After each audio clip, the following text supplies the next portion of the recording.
लौटने लगे तो ब्राह्मणी ने हाथ पकड़ा, बोले अरे कहीं भी चले आए, कुछ भी रख गए, कौन हो क्या हो बताओ तो। ठाकुर जी ने इशारा किया, गूंगे हैं, बोलना नहीं आता, इशारा करने लगे।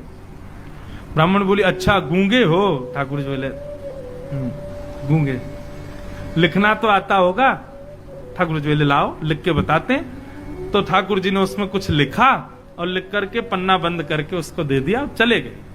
ठाकुर जी ने क्या लिखा था कि आपके पति, जो भी उनका नाम, वे मेरे यहां मजदूरी करते हैं और आज से नहीं बचपन से मेरी मजदूरी कर रहे हैं, लेकिन आज तक उन्होंने अपना वेतन मुझसे नहीं लिया है। आज तक उन्होंने अपना जो उनकी मजदूरी होनी चाहिए वो उन्होंने मुझसे ली नहीं है।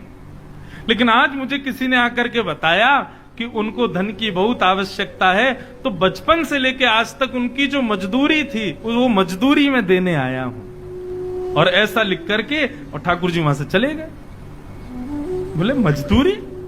जैसे ही कपड़ा हटाया तो उस डलिया में सोने चांदी हीरे जवाहरात सबसे भरी हुई लबालब वो डलिया, ऐसी ऐसी मणियां जो मणियां विश्व में देखने को नहीं मिलती, वो सब उसमें रखी थी। पत्नी मन में सोचने लगी अरे मैं तो बेवजह गुस्सा हो रही थी, मेरे पति तो छुपा रुस्तम हैं, छुप छुप करके कहीं जाकर के मजदूरी करते थे, मुझे बताया भी नहीं। हो सकता है मैं घरों में रोटी बनाने जाती होंगी उस समय चले जाते होंगे, और बताओ देखो मुझे बताया नहीं। आज इतना धन, अरे हम तो करोड़पति हो गए, हम तो खरबपति हो गए, मैंने भी बेवजह अपने पति पर गुस्सा किया।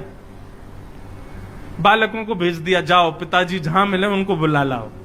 बालक गए तो पिताजी गंगा के किनारे बैठे रो रहे थे। पिताजी पिताजी माँ ने आपको घर बुलाया है, चलो। बालक चले गए, उन्होंने भागवत जी की पोथी को हृदय से लगाया, रोते हुए घर आ रहे थे और बार बार प्रार्थना कर रहे थे, हे नाथ कृपा करना मेरी पत्नी की बुद्धि सुधरे। जैसे ही अपनी गली के घर की गली में आए तो अपने घर को पहचान ही नहीं पाए। क्यों? आज तो घर का स्वरूप ही बदल गया। दिए जल रहे हैं, द्वार पर बढ़िया सुंदर रंगोली बनी हुई है, सुंदर पुष्पों से घर के द्वार को सजाया हुआ है। ब्राह्मण बोले ये मेरा ही घर है। सुबह तक तो ऐसा लग रहा था तेजहीन, और अभी ऐसा लग रहा है मानो सारे देवता ही मेरे घर में आ गए हों। ये क्या स्थिति हुई? चंद घंटों में